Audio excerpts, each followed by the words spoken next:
다사다난했던 2023년도 한 해를 마무리할 때가 되었습니다. 매년 이맘때가 되면 후회와 아쉬움이 너무나 많은 때입니다. 내일이면 2023년도 성탄절이에요. 세상의 모든 사물은 얼핏 보면 아무것도 아니고 자세히 보면 신비롭지 않은 것이 없다는 말이 있습니다만 아마 우리의 성탄절도 그렇지 않나 생각해 봅니다. 생각하면 할수록 해마다 맞는 연중 행사이니까 아무것도 아니게 느낄 수도 있고 자세히 생각해 보면 대단히 감격스럽고 감사가 넘치는 절기입니다. 세계적으로 무엇인가 불안함이 감돌고 우리 한국은 남북이 분단되어서 날마다 북에서 오는 압력을 받고 국내에도 아주 복잡한 사건이 수없이 많은데 우리가 이런 혼란 속에서 이렇게 안정되게 주님 앞에 성탄절을 맞는다는 것이 얼마나 감사하고 감격스러운지 모르겠습니다. 먼저 하나님 앞에 깊은 감사와 영광을 돌리고 또 성탄절을 맞는 전날 주일이에요. 우리 모든 성도 한 분 한 분 머리 위에 그리고 여러분의 온 가정 위에 2000년 전에 이 땅에 오신 주님의 크신 축복을 기원합니다. 금년도의 성탄절 말씀의 제목은 노엘로 정해보았어요. 이 노엘이라는 말의 기원을 정확하게 알 도리는 없습니다만은 혹은 영국에서 시작된 낱말이다. 혹은 프랑스에서 시작된 낱말이다. 등등 여러 가지 해석이 있습니다. 그 중에 한 가지가 All is well, 로웰 이것이 합해져서 노엘이 되었다는 그런 주장이 있어요. 그것도 정확한 해석은 아닙니다. 하여튼 기원이야 어쨌든 성탄의 찬양을 가리키고 있는 것만은 확실한 사실입니다. 이 시간에 전 세계에 있는 여러 교회에서 또는 여러 교파에서 또는 많은 지역에서 성탄절 전날 대림절 넷째 주 예배를 드리고 있습니다. 그 지역에 따라 그 교파를 따라서 성탄 축하의 의식이며 그 내용이 약간의 차이점을 보이고 있는데 그러나 전 세계 모든 성탄절을 관통하는 주제가 있는 것으로 압니다. 그 주제가 무엇일까요? 누가복음 2장에는 맨 처음 부른 노엘이 나옵니다. 천군 천사가 예수 그리스도의 나심을 축하하는 큰 찬양이 나와요. 처음 노을 속에 성탄의 기본 정신이 나와 있고 모든 교파 모든 교회를 통합하는 성탄의 근본 정신이 표현되고 있다고 믿어집니다. 자, 처음 노엘이 말하고 있는 성탄의 정신이 무엇입니까? 이 노엘의 뜻은 무엇이며 그 내용은 또한 무엇인가 하는 몇 가지 점을 더듬어 보시면서 금년도 성탄의 축하 주제를 잡으면 좋겠습니다. 먼저 처음 노엘을 부른 사람들이 누구였는가? 호련히 허다한 천군이 큰 선사와 함께 있어 하나님을 찬송하여 가로되 지극히 높은 곳에서는 하나님께 영광이요 땅에서는 기뻐하심을 입은 사람 중에 평화로다 하니라고 하였어요. 자, 구약의 다니엘서 7장 10절이나 계시록 5장 11절 이하의 말씀에 보게 되면 하늘에 있는 천사의 수가 천천만만이라는 말씀이 나옵니다. 다니엘서 7장 10절에 보면 불이 강처럼 흘러서 그 앞에 나오며 그에게 수종하는 자는 천천이요 그 앞에 시위한 자는 만만이며 심판을 베푸는 데 책들이 놓여 있더라. 계시록 5장 11절에는 또 내가 보고 들으매 보좌와 생물들과 장로들을 둘러선 많은 천사의 음성이 있으니 그 수가 만만이여 천천이라. 자, 이 말은 반드시 문자적으로 천천만만이라는 뜻이 아니고 제 생각에는 무수히 많은 끝없이 많은 숫자를 그렇게 표현하고 있다고 생각합니다. 과연 천사의 숫자가 얼마나 많은지 우리는 도무지 그 숫자를 전부 합심해서 부른 것이 바로 성탄의 처음 노엘이었습니다. 또 제 생각에는 반드시 천군 천사들만 처음 노래를 부른 것이 아니고 여기에 가담한 사람들이 많이 있었을 것입니다. 누가복음 19장 40절에 보면 예수님께서 예루살렘 성에 입성하실 때 예루살렘의 성민들이 길에 옷을 펴며 나뭇가지를 가지고 예수님을 향하여서 호산나를 부르면서 환영했어요. 이렇게 온 도시 사람들이 예수님께 호산나를 부를 때에 바리새인들은 그것을 만류해 달라고 부탁을 합니다. 그때 예수님께서 이렇게 대답하셨습니다. 만일 이 사람들이 잠잠하면 돌들이 소리치리라 고 말씀하셨어요. 자, 우리가 이 말씀을 좀 더 깊이 묵상해 보았으면 좋겠습니다. 우리가 생각해 볼 때 돌, 산, 그리고 우주 만물은 도무지 감각이 없어서 노래도 부를 줄 모르고 슬퍼할 줄도 모르고 기뻐할 줄도 모른다고 알고 있습니다만 예수님께서 이 돌들이 소리를 지를 것이라고 말씀하고 있습니다. 이 말씀은 시적인 표현만 되는 것이 아니고 거기에 문자적인 뜻도 있는 것이 아닌가 생각해 봅니다. 로마서 8장에 보게 되면 세상의 마지막에 예수 그리스도가 재림할 때에 우리 믿는 모든 사람의 육체가 변하여 영화를 받는 모습이 나오는데 이를 가리켜서 영화의 귤이라고 말합니다. 우리가 현재 예수님을 믿음으로 말미암아 하나님 앞에 의롭다 하심을 받고 영적으로 벌써 구원받고 있습니다. 이것을 가리켜서 현재의 구원이라고 합니다. 그러나 현재의 구원은 우리가 신령한 의미에서 구원받고 있다는 것이고 우리의 육체는 아직도 구원받고 있지 않습니다. 우리의 육체는 늙어가고 있고 병들어지고 있고 배고파지고 있고 세상에 여러 가지 영향을 받고 있습니다. 예수 그리스도가 이 땅에 재림하실 때 우리의 모든 육체가 변하여서 영화로운 몸을 가지게 됩니다. 그때에는 병드는 것도 없고 배고픈 것도 없고 죽는 것도 없고 잘난 것도 없고 못난 것도 없도록 이 육체가 우리의 육체가 영화를 받습니다. 그래서 이것을 영화의 교리라고 말합니다.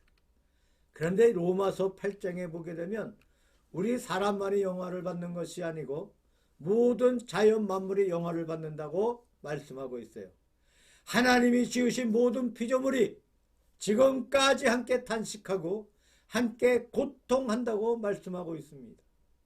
피조물이 어떻게 탄식하는지, 무엇 때문에 탄식하는지, 피조물이 사람처럼 영화를 받는다면 어떻게 변해서 영화를 받는지 우리가 명백하게 말하기가 어렵습니다만 하여튼 피조물의 현상이 무엇인가에 눌려 있고 무엇인가에 허덕이고 있고 무엇인가에 탄식하고 있다는 사실이에요.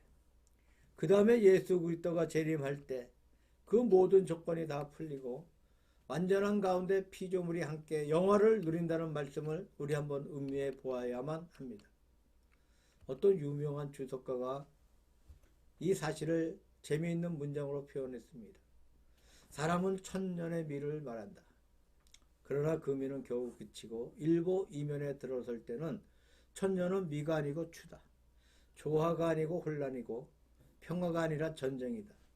여름철에는 산야에서 백화가 피어나는 모양은 아름다우나 그 수림 중에 어떤 살벌한 파괴가 연출되는가를 안다면 시인의 마음은 공포에 떨며 찬양의 노래는 그칠 것이다.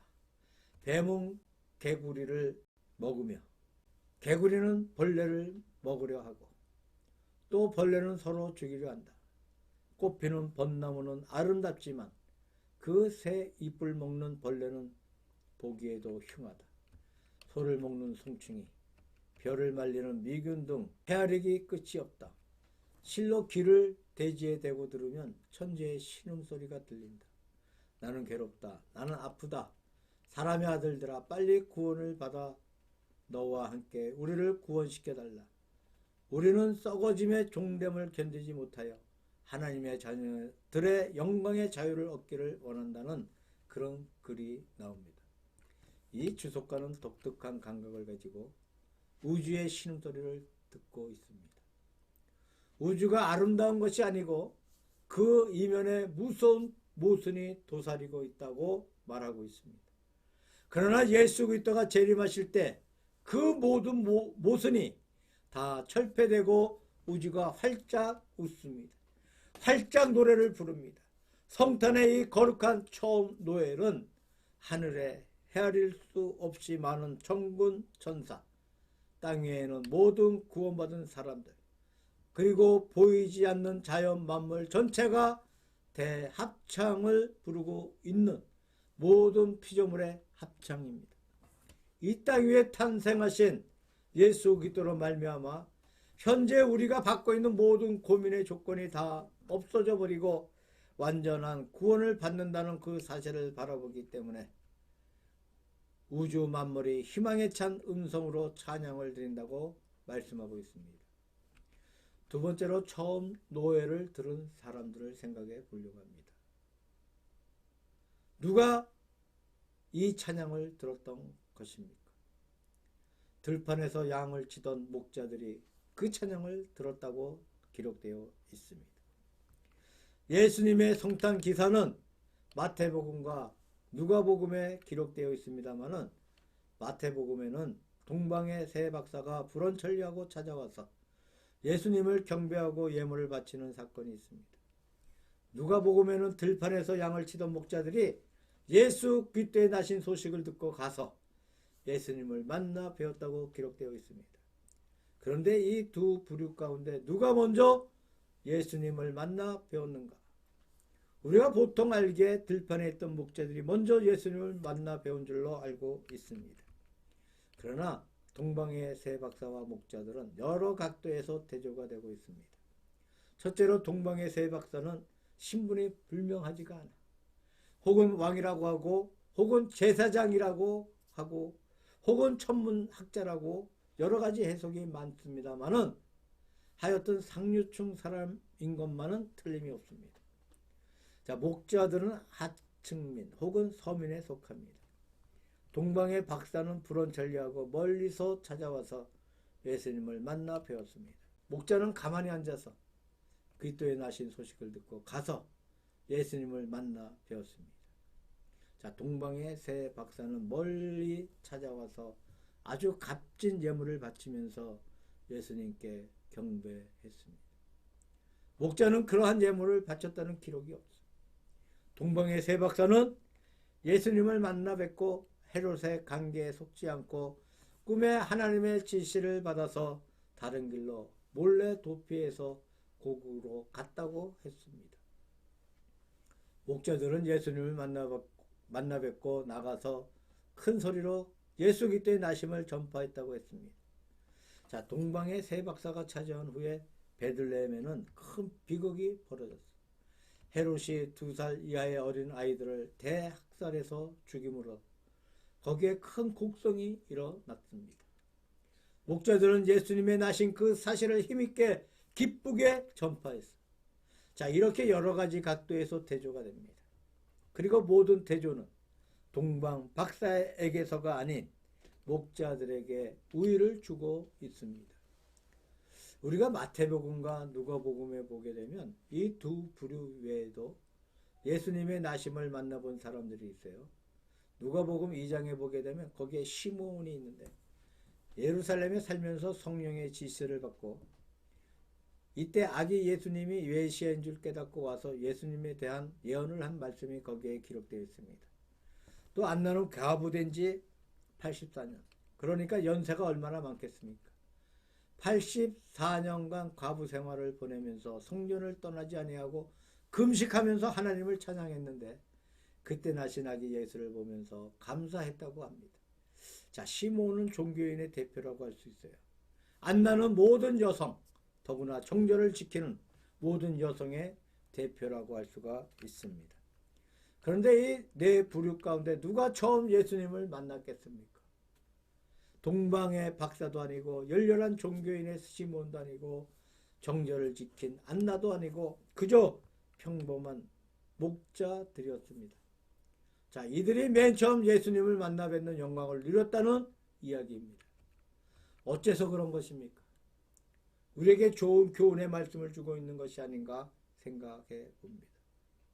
잘 모르기는 하겠지만 예수님께서 이 땅에 재림하실 때에도 아마 우리가 짐작해 보건대 맨 처음 이분이 만날 것이다 하는 그 사람이 아니고 오히려 전혀 뜻밖의 사람이 먼저 예수님을 맞이할지도 모릅니다.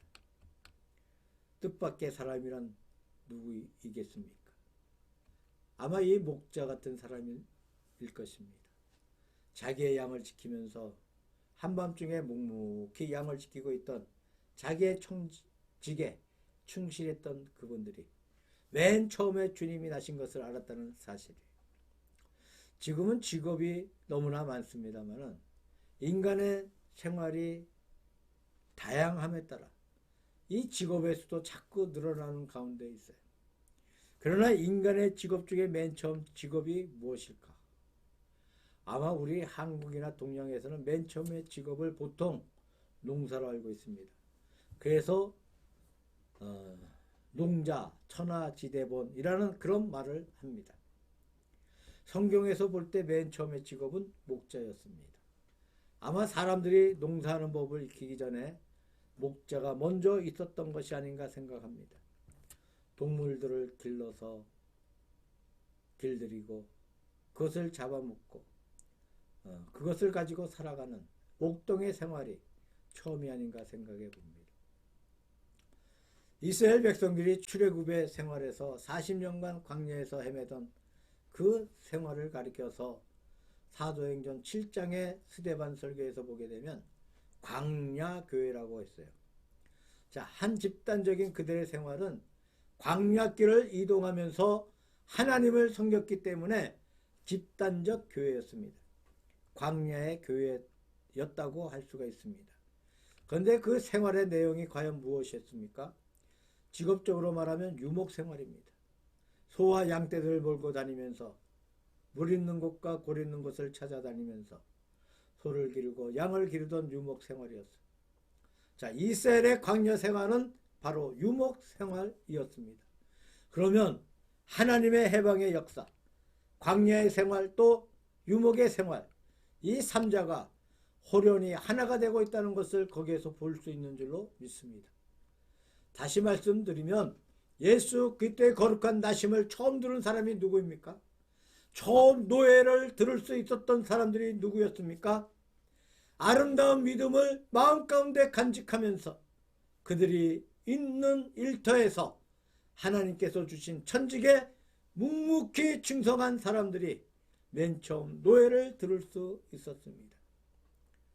맨 처음으로 주님의 나심에 대해 들었습니다. 여기에 무엇인가 우리에게 말씀해주고 있는 거룩한 교훈이 있는 것이 아닌가 생각해 봅니다. 끝으로 말씀드리고 싶은 것은 그 처음 노엘의 내용이 무엇인가 하는 것입니다. 지극히 높은 곳에서는 하나님께 영광이요 땅에서는 기뻐하심을 입은 사람들 중에 평화로다. 하늘에는 영광, 땅에는 평화, 이 두 가지의 조화였습니다. 우리가 예수 믿는 사람들이 솔직하게 말해서 우리에게 두 가지 목적이 있다면 먼저 영적으로는 하나님께 영광을 돌리는 생활입니다. 사람의 제일 가는 목적이 하나님을 영화롭게 하고 영원토록 그를 즐거워함에 있느니라고 요리 문답에 기록되어 있습니다. 칼빈과 같은 개혁자가 말하고 있는 요지가 오직 하나님께 영광이라는 말씀입니다. 이것이 우리가 신앙인으로서 마땅히 가질 수밖에 없는 우리의 삶의 큰 목표입니다. 그 다음에 또 하나가 무엇입니까? 우리가 평화롭게 안정되게 행복하게 사는 것이 아니겠습니까? 이거 역시 우리 마음속에 지울 수 없는 인간의 본능적인 욕구인 줄로 알고 있습니다. 그런데 이 두 가지가 있다고 모순이 된다고 느낄 때가 있습니다. 하나님께 영광을 돌리면 땅의 평화를 희생해야 하고 땅에서 평화롭게 사는 것을 앞세운다면 우리의 신앙을 희생해야 된다고 그렇게 느끼고 생각할 때가 종종 있다는 겁니다. 그러나 제 생각으로는 그렇게 느끼는 그 생각은 결코 올바른 생각이 아닙니다. 무엇인가 잘못되어 있는 생각입니다. 하나님의 영광이 오해가 되거나 곡해되고 있다거나 사람의 평화가 오해되었다거나 곡해되어 있다거나 그럴 때가 피차간 조화가 되지 않아요. 진정으로 하나님께 영광스러운 것과 진정으로 사람에게 평화로운 것은 일치가 된다는 겁니다. 조화가 된다는 것입니다. 우리 한국에서 옛날의 도리 가운데 충신은 효자의 문에서 구한다는 말이 있습니다. 나라에 충성하는 분이 누구입니까? 부모에게 효도하는 사람이란 거예요. 그러니까 부모에게 효도한다는 것과 나라에 충성한다는 것이 모순되는 것이 아니고 일치된다는 것입니다. 모순된다면 무엇인가 잘못된 충이거나 잘못된 효라는 거예요. 올바른 충, 올바른 효는 일치가 된다는 것입니다. 우리의 신앙과 현세의 행복도 그런 줄로 생각합니다. 하나님께 영광 돌리는 생활과 우리의 현세에 받는 모든 축복의 생활은 일치가 됩니다. 하나가 됩니다. 어떻게 그런 놀라운 사실이 이루어질 수 있는 것입니까? 처음 노엘이 말하고 있는 것처럼 우리의 마음속에 예수 그리스도께서 강림하실 때 예수 그리스도의 거룩한 은혜가 우리의 마음 가운데 충만할 때 진정 하나님 앞에 영광이 됩니다. 또 진정 우리의 생활이 참된 평안과 안정을 누릴 수가 있다고 믿습니다. 지금부터 한 20, 30년 전에 소련의 어떤 작가 한 사람이 어떤 글을 지어서 발표하고 그 사람이 옥에 투옥되어 결국 사형을 받습니다. 그분의 사형의 제목은 공산주의에 반대하는 글을 썼다는 것이고 또 이분의 글이 몰래 어떤 인편을 통해서 소련을 벗어나서 자유세계에 보내지고 프랑스에서 발간되고 전 세계에 발표되었다는 것입니다. 이 글이 발표된 뒤에 그분은 붙들려서 사형당했습니다.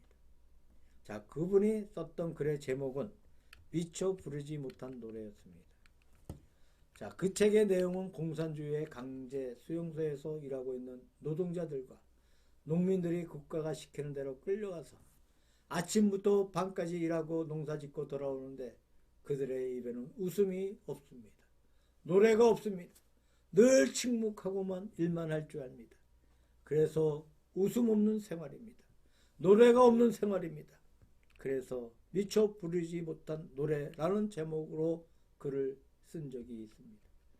물론 우리가 그 말 속에서 공산주의가 어떠한 것인가를 느끼게 해주고 있기는 합니다만은 저는 그 말을 이렇게 돌이켜 생각해 봅니다. 그렇다면 우리 자유세계에는 미처 부르지 못한 노래가 없는 것인가?